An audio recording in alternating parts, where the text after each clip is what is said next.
صرف 11 بار پڑھ لیجیے، اس کو ذہن میں رکھ لیں، حتیٰ کہ یہاں تک کہ 11 نسلوں تک اس کی برکتیں چلتی ہیں۔ اللہ کو نا یہ توجہ کا ہونا بہت پسند ہے۔ غیب سے فتوحات، برکات اور رحمتوں، عزتوں اور وسعتوں کے دروازے کھلوانے کے لیے رشتے، غم، اولاد، پتہ نہیں کون سے۔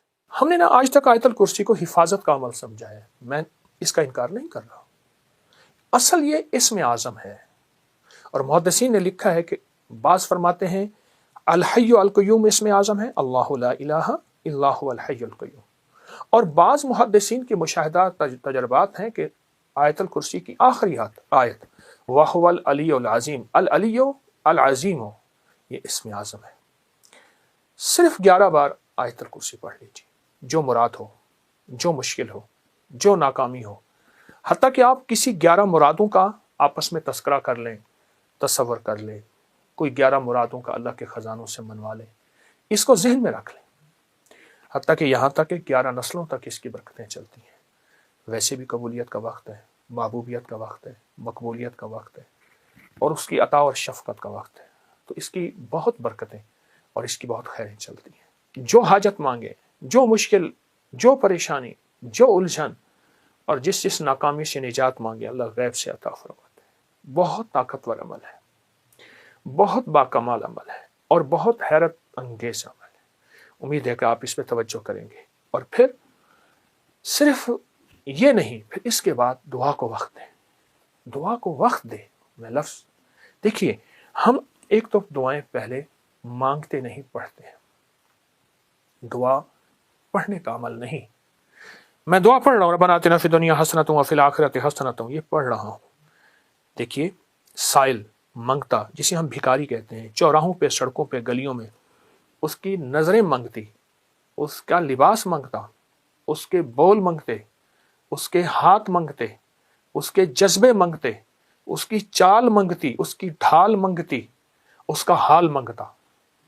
آپ سوچیں، تو اس کے بعد پھر اللہ سے دعا مانگے، اور دعا کو وقت دیں، اور دعا کے لیے وقت نکالیں۔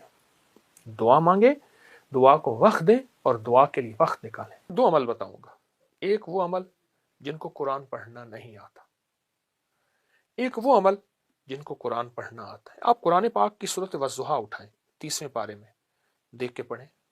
سورۃ والضحیٰ پڑھتے ہوئے، یہ عمل کرتے ہوئے، اول آخر 3 بار درود پاک، اول آخر 3 بار درود پاک پڑھیں، اور 3 بار درود پاک کے ساتھ اول آخر ایک بار صرف سورۃ والضحیٰ پڑھنی، ایک بار صرف سورۃ والضحیٰ پڑھنی، ایک بار۔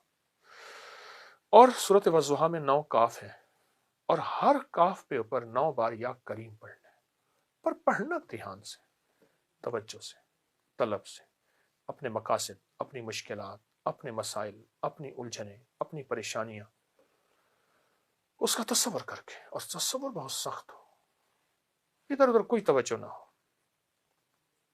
بس اللہ کو نا یہ توجہ کا ہونا بہت پسند ہے۔ 2 چیزوں کا ہونا اللہ کو پسند ہے، ایک یقین، ایک توجہ۔ میں نے اپنے شیخ سے پوچھا، حضرت کوئی مجھے اسم اعظم فرمائے، فرمایا یقین اعظم اسم اعظم ہے، ایک یقین، اور دوسرا پوری توجہ۔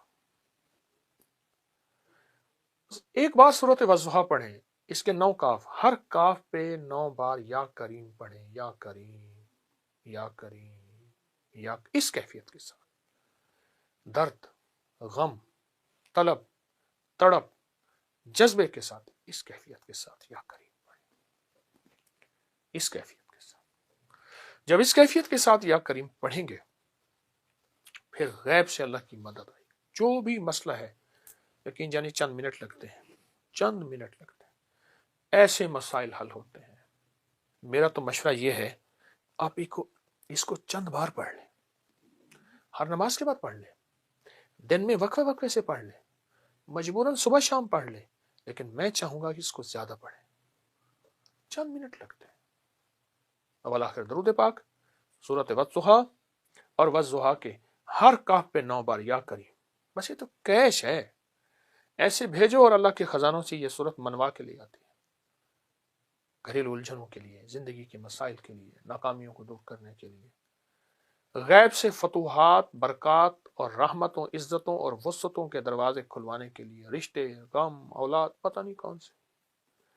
اب جو بندے قرآن پاک نہیں پڑھ سکتے وہ صورتیں جو ہے والضحیٰ کا ذکر کرتے ہوئے، تصور کرتے ہوئے مسلسل یا کریم پڑھیں، یا کریم یا کریم یا کریم، اور پڑھیں دل کی گہرائیوں سے، اور پڑھیں اندر کے درد سے، یا کریم یا کریم یا کریم۔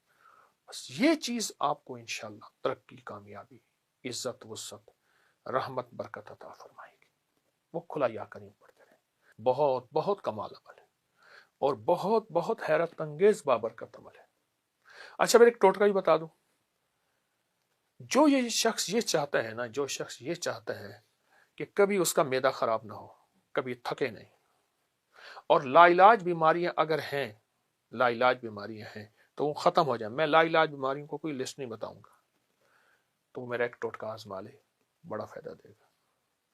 2 چمچ اسبگول کا چھلکا، 1 چمچ زیتون کا تیل چھوٹا، اور 1 چٹکی کلونجی کی منہ میں رکھ کے پانی پی لے صبح شام۔ دنیا کی کوئی لا علاج بیماری ہے جس کا تذکرہ ہے یا نہیں ہے، جس کا علاج ہے یا نہیں ہے، اور جس کے بارے میں آپ کہتے ہیں کہ یہ تو اب ناممکن ہے؟ چند دن، چند ہفتے تو کر کے دیکھ لیجیے۔ 2 چمچ اسبگول چھلکا، 1 چمچ زیتون کا تیل، اور 1 چٹکی کلونجی، صبح شام لے لیجیے۔ میں پھر کہہ رہا ہوں، بیماری نہیں بتاؤں گا، کتنی بتاؤں؟ میں نے ایک لفظ عرض کر دیا آپ کی خدمت میں، لا علاج بیماریاں، لا علاج روگ، لا علاج بیماریاں، لا علاج روگ۔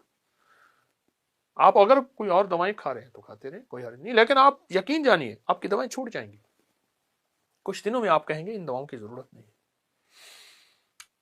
یہ کر لیجیے، اور والضحیٰ کے عمل کو انشاءاللہ نہیں چھوڑیں گے، اور اس پہ بہت توجہ دیں۔